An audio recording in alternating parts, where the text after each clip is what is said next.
Let's just start from the beginning here.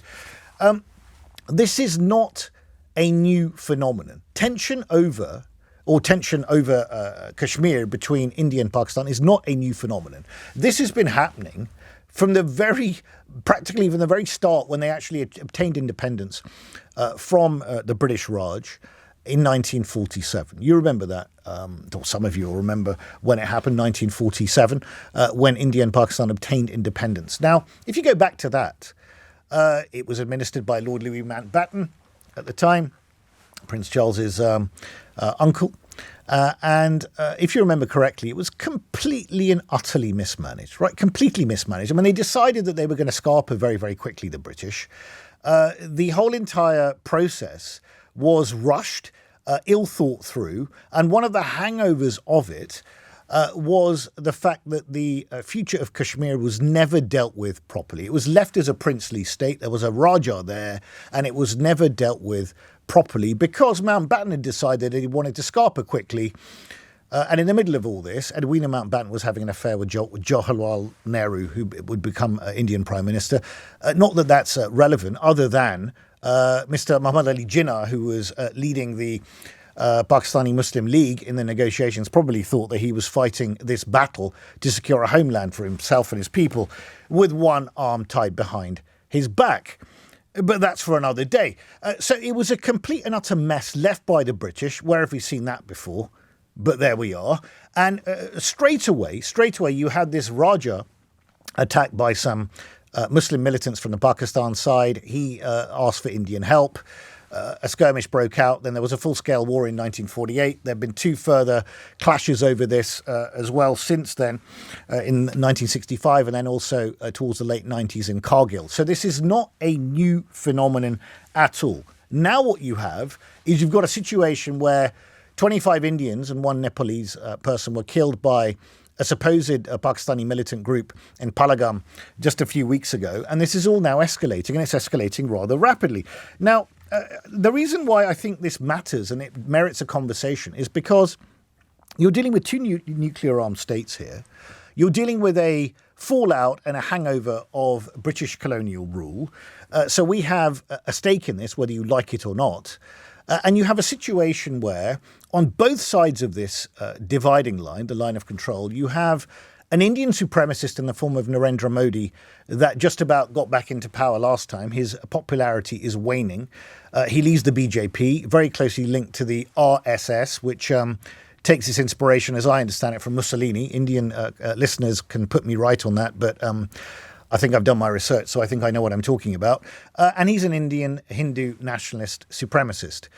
And on the other side, you've got Asim Munir, who's the head of the army. And the reason I mention him rather than Shehbaz Sharif, who's the Prime Minister of Pakistan, is because Prime Ministers of Pakistan are basically just token appointments. I mean, the army really runs the country, always has done. And just remember this fact, not a single civilian government in Pakistan has actually completed a term under the same Prime Minister.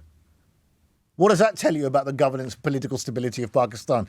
Not a lot, I would say. Now, Asim Munir, who's the head of the army, very religious, talks about Kashmir being part of Pakistan's jugular vein, wants to show that he's being absolutely robust on this particular matter. So this, as it has always been, is used as a tool to bolster domestic support on either side between India and Pakistan when both sides are facing domestic issues.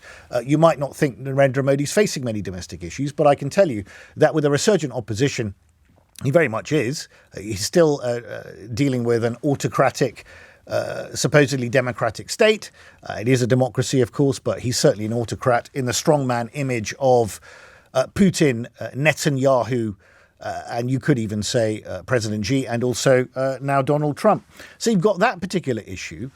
So this is being used to placate domestic audiences as well. You also have a broader context to this. And the broader context comes from the fact, and this is very important, and it's mentioned in the FT Weekend today, that Chinese J-10 Dragons are being used by the Pakistan Air Force against a lot of Western military hardware that has been produced and sold to India from the likes of the US, France and Israel. So this has got a broader context as well, because I tell you what, The Chinese are looking at this and seeing how effectively their weaponry is being deployed in the field. I mean, this is a test case, isn't it, for Taiwan? I mean, come on. I mean, what better test case do you want than actually seeing your aircraft? And by the way, the shares of that particular company have soared by 40% in the last few days, this Chinese company, because you want to see how effective your weaponry is. So you've got that particular issue.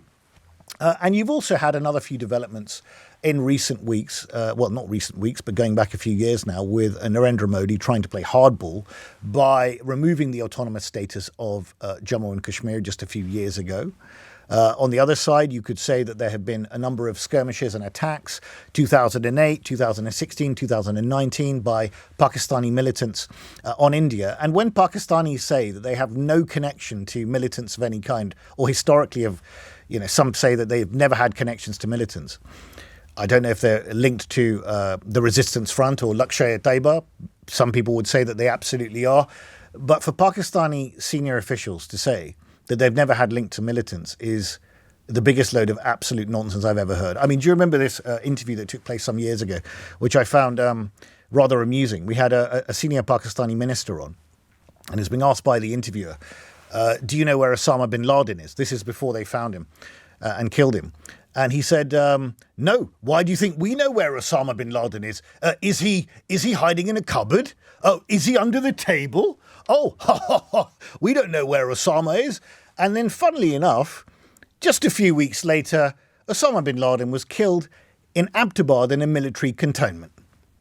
How embarrassing is that? So Pakistanis have got form through the Inter-Service Intelligence Agency of backing militants of all kinds, going back to the Afghan war, the Mujahideen facing off against the Russians. They've had a history of doing this stuff.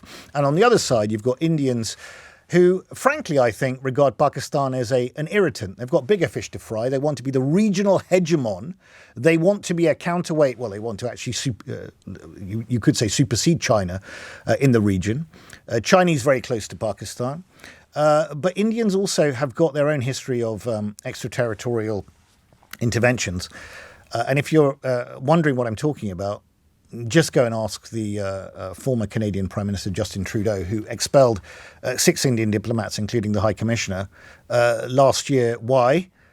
Because they said, the Canadian government, that they believed that the Indians, there was credible evidence to connect them to the killing of Hardeep Singh Nijjar, who is a Sikh separatist calling for Khalistan.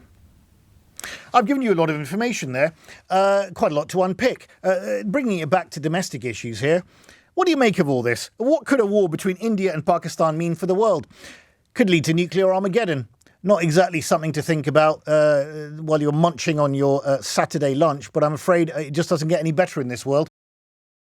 Just before I go on, some breaking news. Donald Trump has said India and Pakistan have agreed to a full and immediate ceasefire. Well, that's a relief.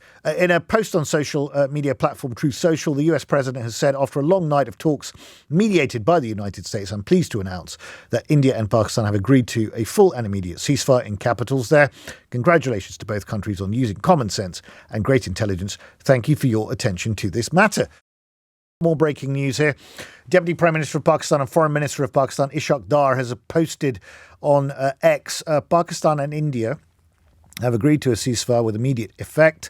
Pakistan has always strived for peace and security in the region without compromising on its sovereignty and its territorial integrity. Marco Rubio, US Secretary of State, has also just posted saying, and I quote, the governments of India and Pakistan have agreed to an immediate ceasefire and to start talks on a broad set of issues at a neutral site. Good news. Thank heavens for that.